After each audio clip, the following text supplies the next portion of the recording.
it has these features that are similar, but we decided to do this and this and this with it and put in these other features so that it makes it a different experience. And in doing that, a lot of times the press will say, okay, they'll focus on the differences instead of the similarities. So really important to know who your competitors are, and to also just talk to the press about it. Be upfront with them.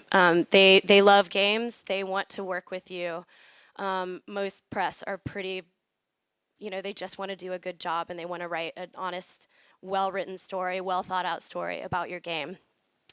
It's also important to know what your competition is because you want to know the launch date when the game is coming out. Because obviously, if you have a game that's supposed to come out in the same time frame as game XYZ, and this XYZ game is an EA title, if you can, you might want to wait a few weeks before launching that game, because otherwise it will get buried in the news from a larger title. Or there will be more direct comparisons between the game XYZ and your game. And you really want to play up the differences, because in order to get visibility in a sea of competition, you really need to know what you're dealing with, who you're dealing with, who you're going after. All right, so I don't know how long most of you have been in the games industry, but in about the last 10 years, it's changed completely. There are AAA titles. 10 years ago, a AAA title had about at least like a 2-year build-up to launch for a press campaign. It is not that way anymore. The games launch faster now. There's still AAA titles, but with digital download, self-publishing, independent studios, the industry has changed a lot, and the time frame for launching a game has been really condensed. So now, instead of taking a year or two for a console title, it takes around like 5 months or something if it's not a boxed product. 10 years ago, you would have what was called a gold master when a game was pretty much finalized. You don't really have that anymore. You don't really do a physical product mailing anymore. Some games do, but these are really just the huge, huge publisher games. The brick and mortar stores are starting to disappear. People are starting to use PlayStation Network, XBLA to download games rather than buying physical boxed copies. And the physical boxed copies, it's more something I feel like you can even put a code to download the game in the physical boxed copy so that you still get the poster or whatever you want in the boxed copy, but you don't need the actual disc anymore. That's kind of going away. So just as all of these things are changing in the industry, PR is also changing because it needs to adapt. If you're promoting your game and you have a shorter window and it's digital download, it's easier for independent developers to self-publish and promote their games. However, because it's easier, that means there's more competition. So you really have to find a way to rise above all of the noise and make sure that you're heard. One really good way to do this is, first off, knowing your territories. Again, going back to knowing your target audience, you need to know where your target gamers are located, like what territory they're located in. You need to know the big markets. Brazil, Poland is huge for PC gaming. Germany, France, the US, obviously. So you need to know, you need to do research about these target territories. For instance, Brazil is kind of, I don't speak Portuguese, but I still go to Portuguese, Brazilian websites, and I look at what games they're covering, and I look at how many comments there are. I don't understand what all of the comments mean, but if you want to know, you can run it through Google Translate. But then you can at least see what people are interested in, and what they don't like, and what they do like. And then that helps you kind of cater to these markets. Localizing your game is also really important. If you have a game that has a lot of text in it, and the content is a lot of text, then it's a good idea to localize the game into whatever your target markets, whatever those target languages are. Localizing news announcements, again, is also very important. This is very important because when you send out a press release, a journalist takes that press release, and if it's in English and the journalist is Polish, for instance, they're going to have to read the information and then localize it themselves, translate it themselves, which takes time. So if they're getting like 20 press releases a day, they're probably not going to have time to localize all of those press releases. So if you send them a press release that's already localized into Polish, it makes it much easier for them to just take it and post it. And then your news gets out there, and it makes it easier on them as well. And it's very important because if it's not something the journalist really, really loves, then they may not post your news, and then you've missed an opportunity. Okay. So now I wanted to go over just the anatomy, like a basic generalization of how to launch a PC game and a mobile game. Console games are similar to PC simply because of the digital download capabilities now. So you can kind of fit in console in there as well, and I'm happy to answer any questions if you have console-specific questions too. For a PC game, which used to be a year or two lead time to announce the game and then just have like a lot of time to build up. There's so much competition now that it's best, I think it's best to announce around 4 months before you launch. You announce the game and you announce it when you have assets. Assets are so important. I cannot tell you how important they are, especially trailers. You will see a jump in the amount of sites that pick up your news if you have a trailer associated with it. Think about how visual gamers are now, and you need to cater to this. Websites like trailers, they like screenshots. If it's just a news announcement, it can be the most exciting game in the world, but if you can't show it visually in some way, even if it's just the announcement, you're not going to get as much traction with that news. And therefore, it's going to be more of an uphill battle to overcome the competition to be able to build up buzz and hype for the game. So trailer is very important. Sometimes there are games that aren't really trailer friendly. Some casual titles are they don't always represent the best in a trailer, but there are always ways around that. You can do fun, funky trailers or, do something like that. But having something very visual that communicates what the game is going to be about is very important. So then you do a preview campaign, which basically preview campaign comes when you have a build that is stable enough to preview. Journalists are typically a little kinder to previews than reviews because they know it's not a finished product. So this is something that you can take advantage of, but you still want to have a stable build.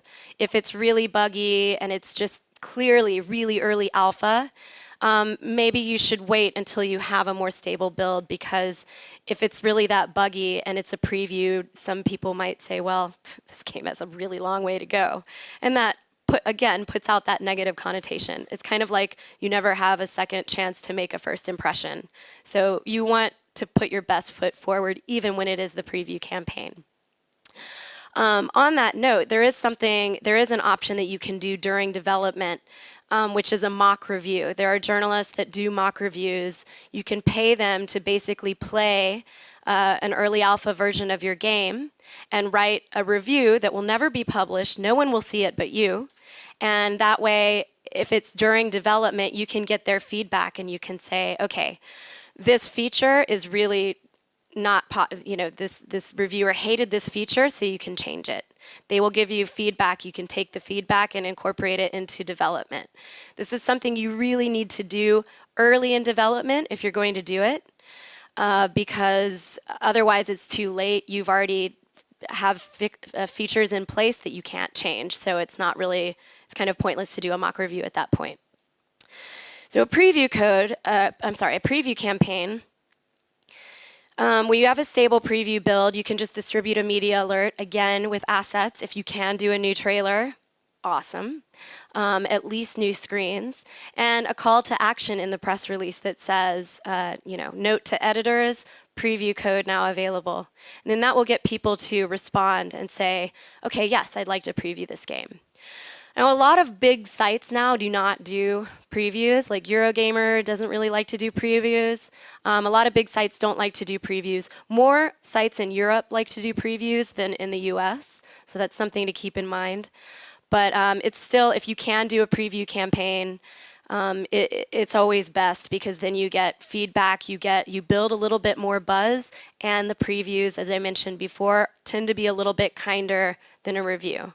So you're not going to see, it's more rare to see a really harsh preview because they know it's not finished. And then a lot of active outreach to journalists. You respond to requests and give them preview code, but it doesn't stop there. You have to also reach out actively to journalists who didn't respond and who you know do previews and say, will you preview this game? And a lot of times they'll say, oh, yes, I've been meaning to, but they're busy too. Everyone is busy. So then after you give them the preview code, you need to follow up with them, I would say like 2 to 5 days later, like 2-3 days later, follow up and say, have you had a chance to play the game? Did you like it? What did you think? Sometimes they'll tell you, and sometimes they won't. It's kind of a cheeky question, but it's okay. It's an honest question. But anyway, you need to follow up so that, especially if they liked the game, they need to write that preview and post it. They get so many requests like this that they have a long list of articles that they need to write all the time. And if you don't follow up with them, sometimes you can get buried under a list of other tasks. And if you do follow up with them, it will remind them that they want to write a preview about this game. So it's very important. Follow up is very important.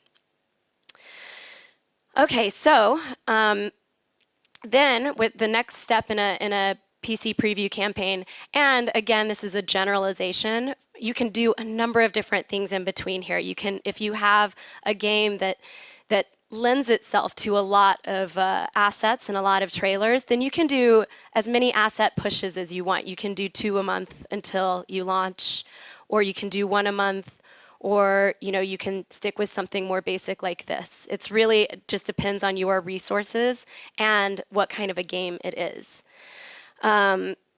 So the next step, you can announce the launch date. Now this, usually, you want to have the launch date, when you announce the launch date, you want to have that launch date in like 3 to 4 weeks. And ideally, you'd like to put a call to action in the press release where you're announcing the launch date, asking editors to ask for review code. Say, we have review code available now, so you can so that they will request review code, and then you can start the review campaign. The most important thing here is to make sure that it's embargoed. You do not want editors to write a review and post it before the game launches. Because if it's a bad review, then you've just shot yourself in the foot. If it's a bad review, then a lot of people will lose interest in your game, and they won't want to buy it, they won't want to cover, and other journalists might see it and won't want to cover the game then. So you don't want that to happen. It's also important to do an embargo on reviews because, especially for digital download titles, like on Steam and even digital download on console, when a review posts and somebody reads that review and they say, oh man, I really love this game, I want to play this game, they want to download it right then. They don't want to wait for a couple of weeks to then download the game, because then they might forget. The attention span, just like the launch window of these games has shrunk, the attention span of a lot of gamers has shrunk as well in terms of what they will remember to buy and what they won't. And then again, active outreach. You want to actively reach out to journalists and say, hey, we have review code available for this game. And with the embargoes, if it's a really big, high-profile title, a lot of times, if you're really worried about it, you can do an NDA, have journalists sign a non-disclosure agreement, which says that they won't break the embargo. However, honestly, what usually works just fine for us is just getting confirmation over email. We'll say, we have a review code. Can you agree to not post your review until this date? And they write back and they say, yes, no problem. Then you at least have documentation that they've agreed to this. And sometimes they do still break embargoes, but then honestly, this has happened to us. You just email them and 9 times out of 10, they pull it down immediately. I can't remember the last time that anyone said they wouldn't pull it down, actually. So it's usually not an issue, and it's a pretty easy thing to work around, and it's important.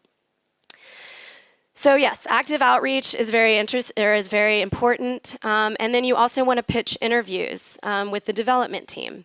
You want to pitch interviews to trade media especially, but then also gamesindustry.biz, develop, stuff like that. You want to pitch those interviews because if it's a really cool game especially, then people want to know how it was made and what was the thought process behind it, what's the philosophy behind this game. So interviews are very important. And that also helps raise the studio profile, studio or company profile. Because then when you make another game, reviewers will say, the guys that made this other game are making a new one, and that you already have a little bit of clout then. Okay, so then further along with the review campaign, so on the day that the product launches, you distribute a press release announcing that the game is available. It's pretty common sense. And then the review embargo lifts, and then you'll probably get some more review requests. A lot of reviews will post. The ones that don't post, you're going to have to follow up. Do active outreach, follow up, say, hey, do you remember this game that I sent you a review code for 2 weeks ago? Are you going to review it? Sometimes they'll never get back to you, and it's just gone. This is going to happen. But a lot of times they will, and they'll say, oh, yes, I'm working on it. Thanks for following up. I'll get to it. I'll post it by the end of this week, and then you at least know that they've understood that. Okay, actually, my apologies. I need my notes. All right, so this is basically just a case study. This is a game that we launched, a PC game that we launched earlier this year. I don't know if any of you have heard of this game. It's called the Banner Saga, and basically they had a successful Kickstarter. You'll see a lot of these games out there too that started with a successful Kickstarter.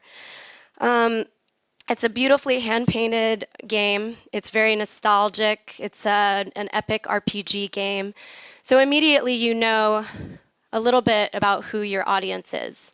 These are RPG fans. These are going to be more core gamers, not necessarily casual gamers.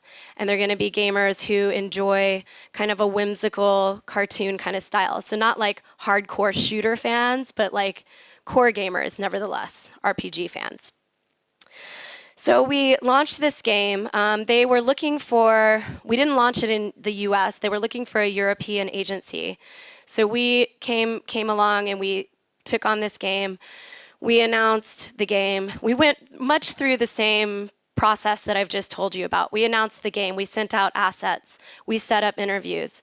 We ended up getting over 130 interviews in Europe alone. So this is, the interviews are very, very important, and journalists do want to write these interviews. They want a deeper understanding of the game, and they want to talk to the developers too. They just want to know the thought process behind the game.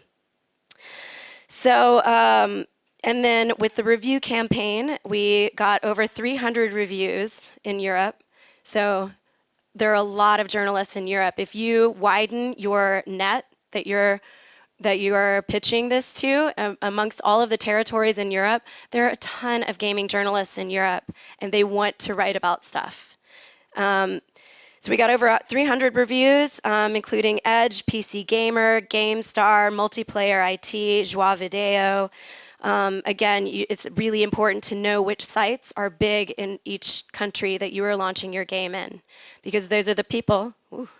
Those are the people that are going to be writing about your game, and if you don't know that they exist, they probably are not going to know that you exist either. We got we got a ton of newspaper reviews too. So something that's important about this game is that when it started to take off and we could tell that it was previewing really well, and we knew, and a few reviews came back, we got a lot of good feedback about it. This is a very important stage in a campaign, because if you know that a game is going to be successful, then you need to blow it out of the water. You need to go really wide. You need to pitch consumer and lifestyle media, newspapers, daily newspapers, stuff like that. We did get a number of hits for this game in like The Guardian, The Times and Metro, etc. Like it becomes more than just a core PC game then. If it's reviewing really well, then you want to take it to video game writers at major consumer publications as well. So the Metacritic score for the Banner Saga was actually 81%, which is quite a high Metacritic score. The developer of the Banner Saga is a studio based out of Texas called Stoic Studios, and they actually even asked us.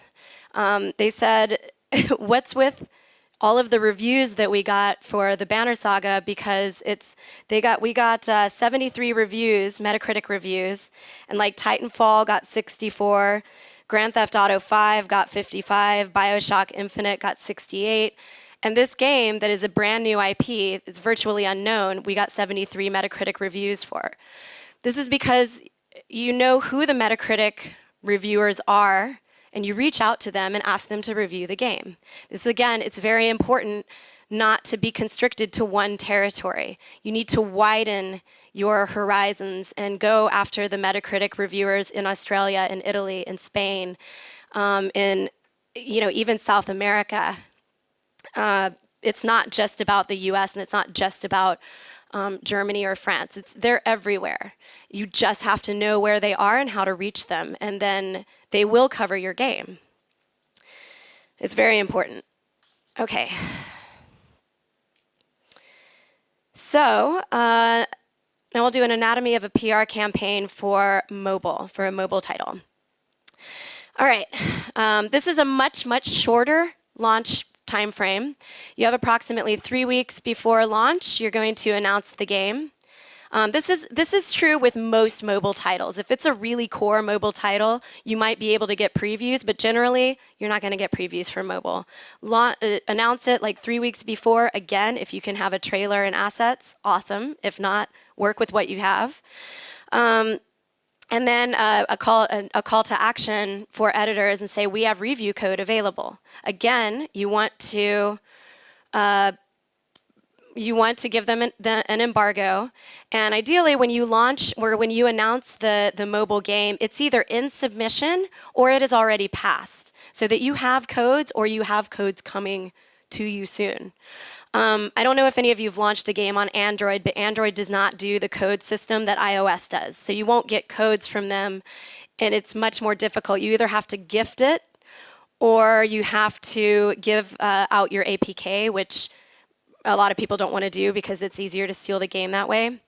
Although most journalists are good. They're not going to do that. But you do put yourself at a little bit more risk just because of the code thing. But iOS, they give you about 100 codes when you pass submission. And then if you do an update after that, you get another set of 100 codes. So if you run out of codes and you can update your game and resubmit it, that's another way to get more codes for reviews. It's not always possible, but it's one option, because 100 codes is really a small amount to play with for so many journalists. So yeah, again, active outreach to mobile journalists and enthusiast journalists that cover mobile in major outlets as well. And then on the day that the game launches, you distribute the now available announcement, the embargo lifts, and bam, your reviews are out there. And then you start with the follow-up to get any reviews that are still floating around that haven't posted, to get those posted. Follow-up is very, very important. Okay, so this is another case study for an iOS title that we launched back at Christmas time. This was a little bit different. It's more of a core game, so this is why I chose to tell you a little bit about this game, because this is a normal, casual, mobile title. Sticks very much to the anatomy of a campaign that I just showed you. This title is a bit more of a core title, so Basically, it was a successful Kickstarter, and it's an episodic game. It's got really, really great graphics. Episode 1 has been launched. Episode 2 is going to launch in like the May timeframe. It's got a really deep storyline, and it appeals to core gamers, not just casual mobile gamers. They decided to launch episode 1 in December of 2013. If you can avoid the December timeframe with a mobile game or a game that is a new IP, I recommend doing that because all of the AAA publishers are launching their big games, the next iteration of blah, blah, blah, during December. So it's very easy to get buried.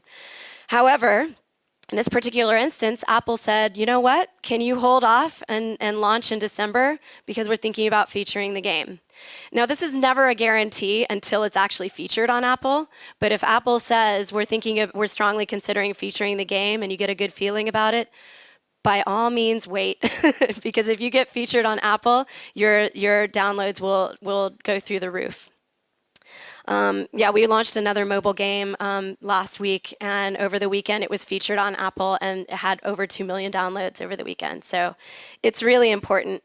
It's kind of frustrating doing that, because when Apple says jump, you kind of have to say how high, and you have to wait, and it can backfire, but it can also be really beneficial if it all works out. So for this mobile game, we got over 80 reviews with Premier and iOS Gaming. In Australia, Europe, South America, and the US. Again, expand your borders. Don't stick to one territory that you know. Do research, do some homework, figure out where these gamers are all over the world. They're communicating with each other. The world is a smaller place. That's how you're going to reach these people. We did a lot of outlet research in Brazil, actually, for this particular game because it's localized into Brazilian Portuguese, and it was very important to the developer that they reach that market. So, and our lists weren't that great for Brazil, so we had to do a lot of research to find these journalists in Brazil who are going to cover this game. So just a lot of homework, always. All right, and to wrap up, basically, again, PR is promotion. It's earned media. It's not paid for. If anyone ever asks you to pay for a review or something, and a lot of mobile outlets do that. They ask you to pay for reviews. I don't like to do that. I don't like to pay for reviews. But if you have a game that you just can't get reviews on and you know that it's a good game, it might be worth paying 50 to 100 euros to get a review if the traffic numbers are great. There are a lot of good websites you can go to, like trafficestimate.com, to see the traffic estimate for these sites. If it's got a ton of viewers, then maybe it's worth the 50 euros to have a review written there. But that's really kind of a case-by-case basis, and it's up to you. Identifying and reaching your target audience. Remember, also know who your competition is, and know what demographic you're going after with this game, and cater to that. And then, yeah, just expand your borders, expand your horizons. PR is not territory specific anymore. The world, gamers are communicating with each other from all over the world. So you really, really cannot stick with territory-specific PR. You need to promote your game across borders, across international lines, or else you're going to miss a lot of the market. So, yeah, I guess that's about it. If anyone has any questions. Thanks. All right.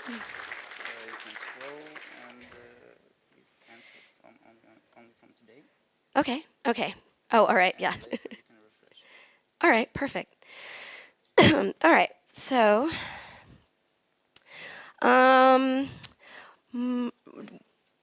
what kind of games usually use PR agencies, mobile versus PC, casual versus hardcore? To be honest with you, every kind of game uses PR. Every kind of game. We've worked with games from really small, very, very casual titles to major games like the Banner Saga, and also major IPs like Space Hulk, Jagged Alliance, stuff like that. Everyone needs PR. If you have a game that you want promoted, you need PR. You can either hire an agency like us. We work with lots of small studios. We actually specialize in indie. And that's one of the reasons that we do all the international stuff, because it's cheaper to do that than to hire different agencies in different territories. Or you can do the PR yourself. It's a lot of work, and you need to do a lot of homework. But you can do it yourself. You can promote games yourself. Or you can hire an agency. Okay, do you have any information how patent trolling by Candy Crush Saga developers affected the Banner Saga's PR and popularity? It's a very cheeky question. So I don't know if some of you obviously know what this question is about. Stoic Studios got a cease and desist from Candy Crush Saga, or from King, because they used the word saga in the title, the Banner Saga, and it basically caused a huge stink in the gaming community. We were all blown away by how much the gamers came out against King, really just lambasted them, a bit unfairly, I think, because I do understand that King is just trying to protect their IP and the patent on their name. And I know that the lawyers probably didn't really do research into the kind of game that the Banner Saga was, because if they had, the cease and desist said, we are worried that this is going to confuse our fans. They'll think that this game was made by King. It couldn't be more different than the Candy Crush Saga. Candy Crush Saga is a casual mobile title, and Facebook as well. It's a casual title. This is definitely not a casual title. So basically, there was a huge stink in the industry. Gamers lashed out against King, and then King basically made a statement. Stoic made a statement, and the whole thing kind of went away. And I think King backed off because they were like, "Okay, this is a little ridiculous." All right, how to get featured in Apple. All right. So there's not a set process for this, but what you want to do is when you have a game that you really think is really special, you can go a number of different routes. If your game, depending on the engine that your game is developed on, like if it's Unity, for instance, you can send your game to Unity and ask Unity, say, hey, would you be interested in, what do you think of this game? They get tons of requests like that, so they're not always super quick to respond, but it's a good way to at least get some feedback on your game. And then basically just if you send it to Apple, I mean, they look at all of the games anyway when they pass submission. They have to make sure the game works and everything. So if it's a really special game, Apple may just notice it when it comes through. Or you can try to go through the back door and find contacts at Apple and email them. Don't be too, don't pester them too much. You don't want to be a nuisance, because that will backfire and do the opposite of what you're looking for. But you can at least say, hey, I think this game is really special. Will you take a look at it? And then you kind of just have to leave it in their hands, because the thing is, there are so many mobile games and everyone thinks their game is special. No one's going to launch a game that is like, this is your blood, sweat, and tears that have gone into these games. So of course you think it's special. But you can just ask, and if they give you a good response, then great. And if not, then it kind of is what it is. But there are always ways of going about, even if you don't get featured on Apple, you can still, post on forums. And be honest. If you're going to post on forums, be honest about who you are. Say, hi, I'm so-and-so. I developed this game. I'd love to know what you guys think of it. And ask people to weigh in on the forums and stuff. You may get some negative comments, so you need to have your tough shell on. But it's always best, and always be honest about who you are, because if you are not honest, then that, again, will backfire. If you're like saying, oh, I just played this really cool game developed by these other guys, don't do that. They will find you out and they will crucify you. Okay, so what is a minimum budget for a casual mobile game to start the PR campaign? Well, it depends on the scope and it depends on the game. But typically we charge around like 2,000 euros for a mobile game. If it's a really, really big mobile title that's going to get a ton of reviews and has, you know, a long interview pitch list and stuff like that, we might charge a little bit more. It just depends on the scope of the project, and it depends on what all we need to do as well. Like if there's a press tour or something like that. Honestly, I don't recommend press tours for a mobile game, but if it's a really high-profile mobile game, then you might want to consider that. But yeah, usually around like $2,000 to $3,000 for like a global launch for a mobile game. It's such a short launch timeline for a mobile game, and there's so much competition. We personally, like Plan of Attack, we don't charge a lot of.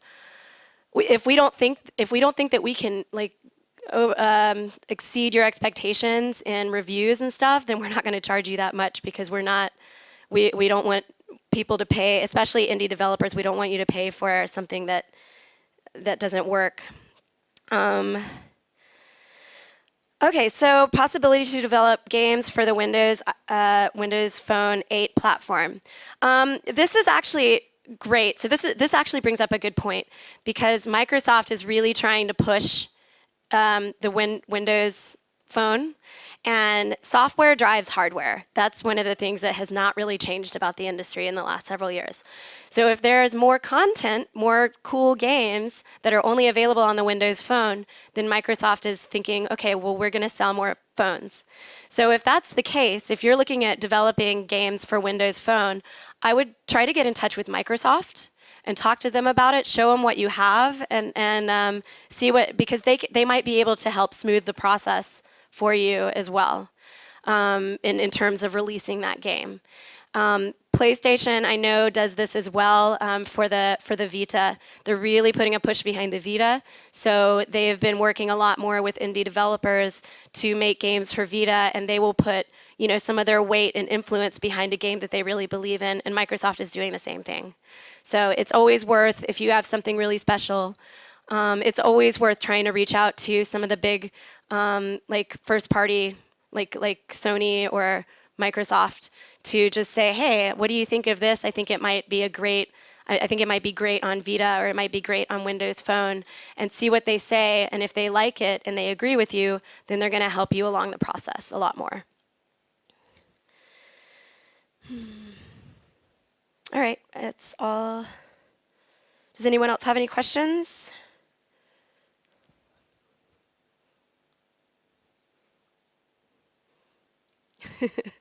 All right, well, if anyone comes up with any questions after, please, if you see me around, please feel free to come up and talk to me. I love to talk. I'm a nice person. I'm not going to bite you, so. All right.